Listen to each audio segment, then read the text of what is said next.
Threadneedle is the debut novel by author Cari and it's also the first book in the Language of Magic series. So in this video we are going to talk about the brief summary of this book, what I liked about this book, what I didn't like about this book, and whether you should add Threadneedle to your bookshelf. So the basic outline of this book is somewhat similar to the Harry Potter books. It is set in London. There are witches in this book who are the ones with the magical powers, and there are Covens who are basically the muggles, the ordinary people of this world. These Covens don't know that the magic exists in their world. So we follow a girl called Anna, who is a 15-year-old girl, and she has magical powers. Her parents were killed when she was an infant. They were actually murdered, and it is assumed that the reason for their murder was because of magic. This Anna is staying with her aunt, and aunt also has magical powers, but she is actually against using magic, and she doesn't want Anna to go and use magical powers and be one of the witches. So when she turns 16, she is going to bind Anna's powers forever, and that means Anna won't be able to use her magic. So we have this 1 year of period where Anna will go to her high school, she'll meet friends, she'll use magic, and eventually she'll decide whether she can let her aunt take away magic from her. So in this high school phase we meet a girl called Effie. She's Anna's mother's best friend's daughter. So Effie is also one with the magical power, and there are a few others who are also Anna's friend in the high school. And then there is a high school plotline going around, but the main overlying narrative is basically there are people called hunters who are basically the villains. They are going to come back after many years, and these witches are scared of these hunters. Also, right now the normal people don't know that the magic exists in their world, but now slowly people are eventually coming to the terms that black magic exists in the world and it's not good. So will the people come to know that there is magic in the world, there are witches? Will these hunters come? Will Anna's power be bound forever, or whether she'll come to know that no, magic is good and she actually wants it, or whether something will happen and Anna will feel that no, actually magic is actually dangerous for her and she should stay away from it and she should let her aunt bound her magic forever. These are the questions that the book will answer. So one thing I forgot to mention, Anna, when she starts using her magic, she comes to know that her magic might be cursed. So is it safe for her to keep using the magic?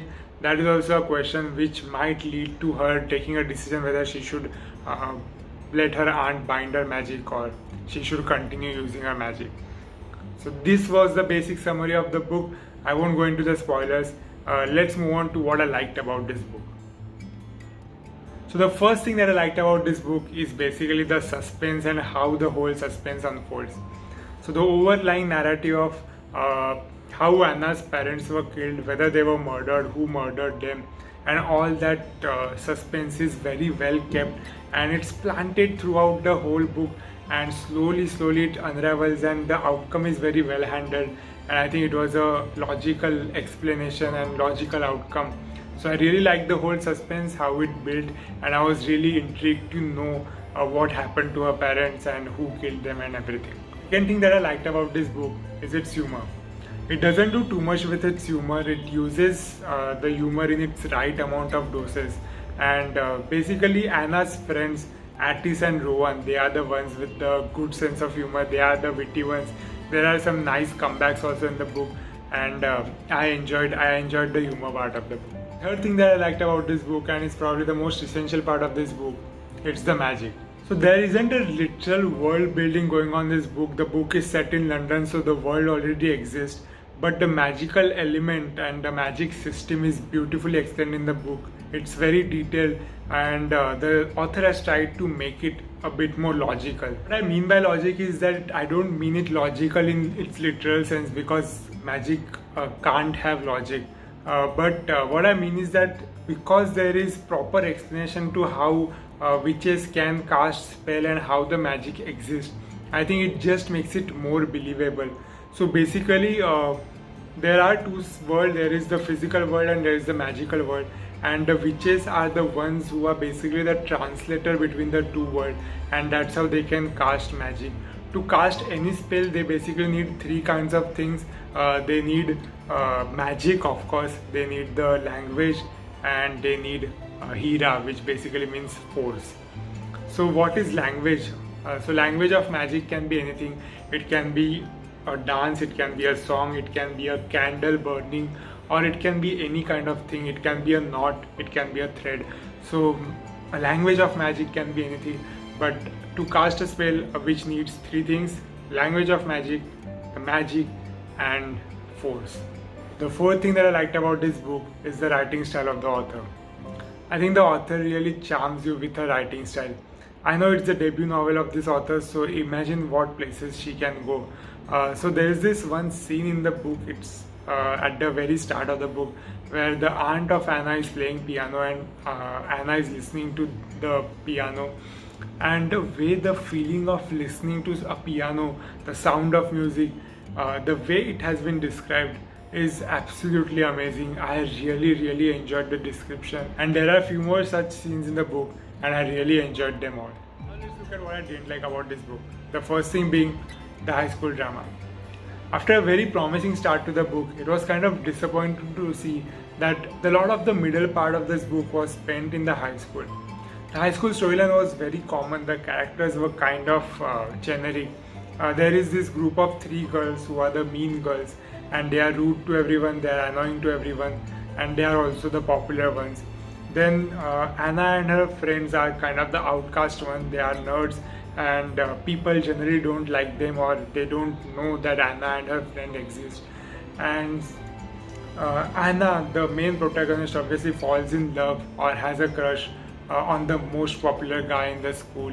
So this all thing was very common, there was nothing new to it.